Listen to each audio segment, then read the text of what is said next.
What is going on, YouTube? So coming back today with the start of my team previews, and I'm going to be starting with the Tennessee Volunteers of the SEC East. And I wanted to go over the format I'm going to be using for this team preview, for all my team previews before I actually go into it.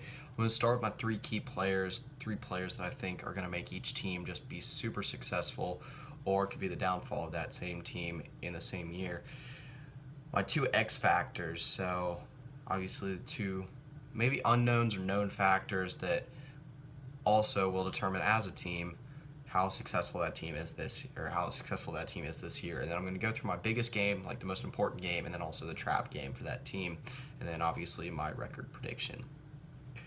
So go ahead and start with my three key players. First one for the Tennessee Volunteers is Joshua Dobbs, a guy that took over midway through the Volunteer season in 2014 and has been great for them since. It's been the most consistent QB they've had since, Tyler Bray maybe.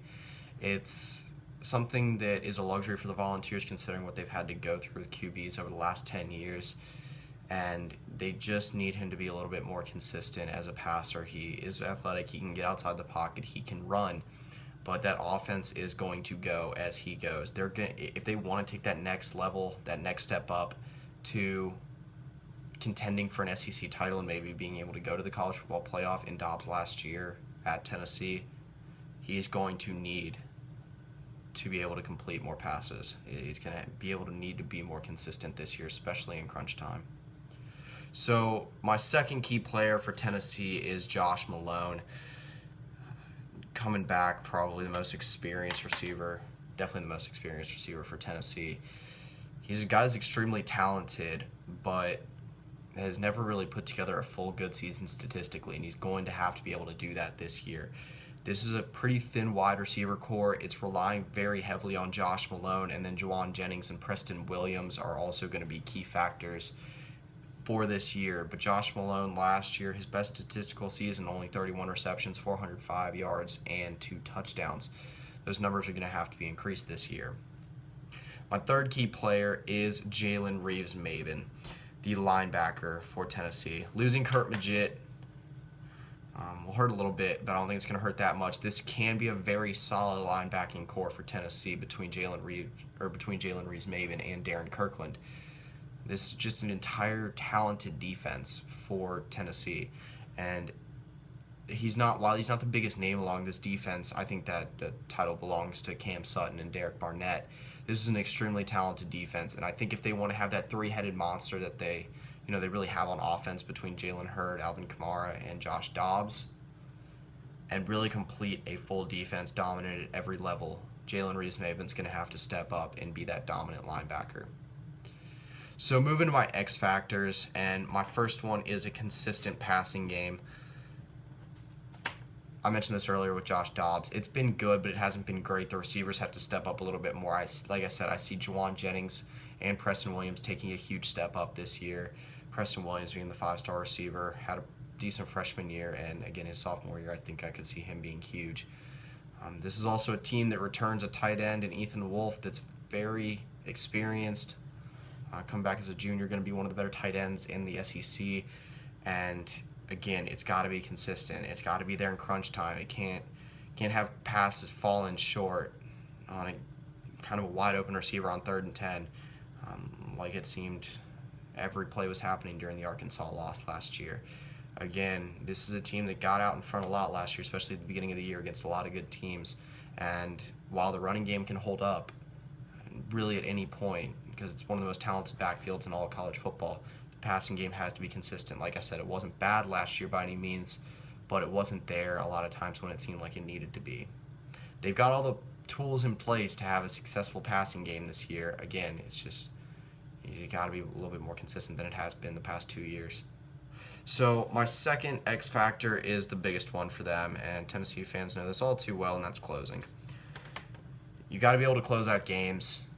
Last year, 9-4 record, impressive season, best one they've had in a while.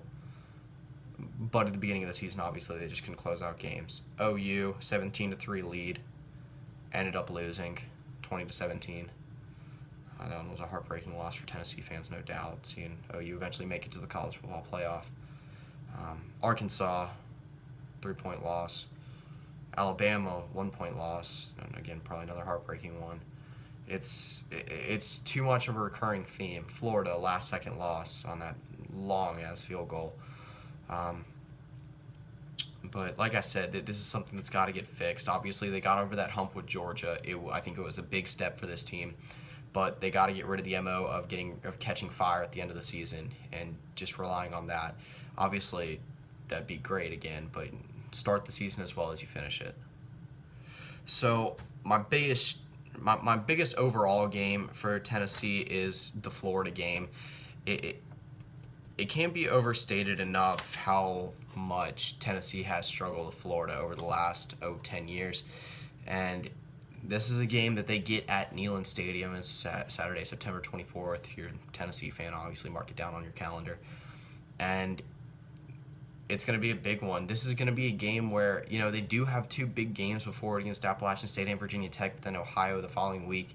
Tennessee's never been a problem to struggle with group of five, respected group of five teams. They played a lot of respected group of five teams, that are good, but, not like Houston level. But App State's one of the best group of five teams there are.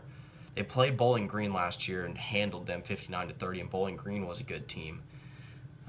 I don't think it's going to be a huge problem. Virginia Tech might be a different story, but we'll see when that game comes along.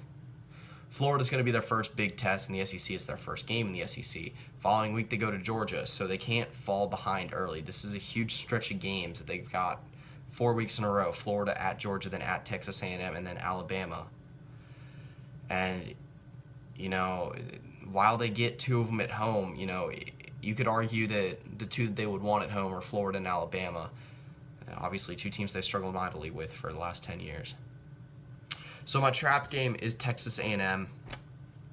Again, I mentioned in that huge stretch of 4 games, Texas A&M is one of the two teams that they play from the West. Obviously, they always play Alabama in the annual third Saturday in October game. But Texas A&M is going to be a big one. This is a Texas A&M team that I don't think anyone knows what to expect from them. Mainly because you don't know what you're going to get from Trevor Knight this year. If it's a good Trevor Knight, that's going to be tough. But Texas A&M is a team that's always been a tough out early in the season. Last year they started off pretty well, beating in Arizona State. Arizona State didn't end up being good, but it was a big win at the time. And again, this is a game on the road at Kyle Field. It's not going to be an easy atmosphere for Tennessee to play in. It's their second big road game in a row after Georgia. So again, it's going to be a tough set of tests, and they can't get caught looking ahead to Alabama the following weekend. If they do, they'll probably get beat. So moving to my overall prediction for Tennessee, and it's, like I said, it's going to be an interesting season for Tennessee. This is the one where I see them taking a huge step up. They finished the season off, honestly, pretty easy.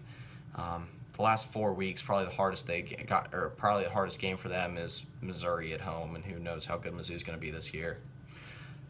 I see them going 11-2. I know that a lot of people think that Tennessee's always overhyped, and they might finish 8-5 or 9-4 again. But this is too talented of team, and I think they've been there before. Like I said, I think that Georgia win helped them overcome a lot of their demons last year. And this will be a team that contends for an SEC East title. Even though they might not get there this year, they're going to take a step up.